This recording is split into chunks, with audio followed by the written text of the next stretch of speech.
Hello दोस्तों, स्वागत है आपका एक नई कहानी के साथ। अंतिम पत्थर। एक मछुआरा एकदम तड़के नदी की ओर जाल लेकर जा रहा था। नदी के पास पहुंचने पर उसे आभास हुआ कि सूर्य अभी पूरी तरह बाहर नहीं निकला है और चारों ओर कुछ ज़्यादा ही अंधकार फैला हुआ है। घने अंधेरे में वह मस्ती और आनंद से टहल रहा था।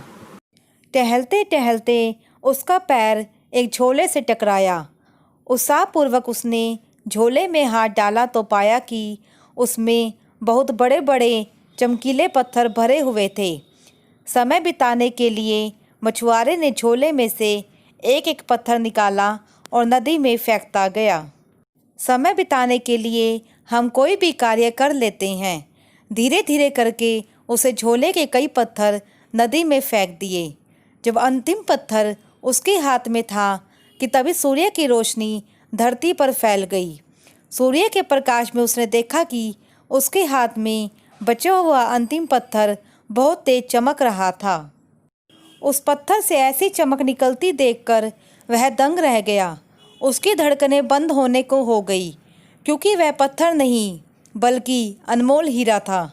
उसे एहसास हुआ कि अब तक वह करोड़ों रुपए के मूल्य के पत्थर नदी में फेंक चुका था। वह फूट फूट कर रोने लगा। अपने हाथ में बचे पत्थर को देख देख कर वह अंधेरे को कोस रहा था।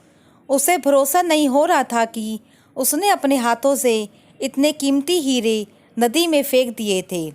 वह नदी के किनारे शोकमगन बैठा था कि इतने में वहाँ से एक महात्मा गुजरे। उसका दुख जानकर वह बोले, बेटा रो मत, प्रसन्न हो।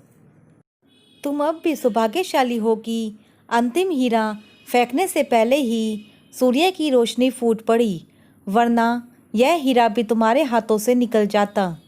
यह हीरा भी बहुत मूल्यवान है। यह एक हीरा भी तुम्हारी ज़िंदगी संवार सकता है। जो चीज़ हाथ से निकल जाए उसे लेकर रोने की बजाय जो तुम्हारे हाथ में है उसका उत्सव मनाना चाहिए। महात्मा जी की बात सुनकर मछुआरे की आंखें खुल गई और वह खुशी खुशी घर लौट गया।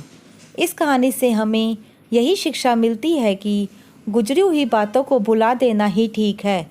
उन बातों पर पछतावा करना ठीक नहीं, बल्कि आगे आने वाली बातों पर ध्यान देना ज़रूरी है, जिससे हम अपना भविष्य सुधार सकें। अगर आपको यह कहानी अच्छी लगी हो तो प्लीज़ इसे लाइक करें, शेयर करें एंड सब्सक्राइब करें मेरे चैनल को।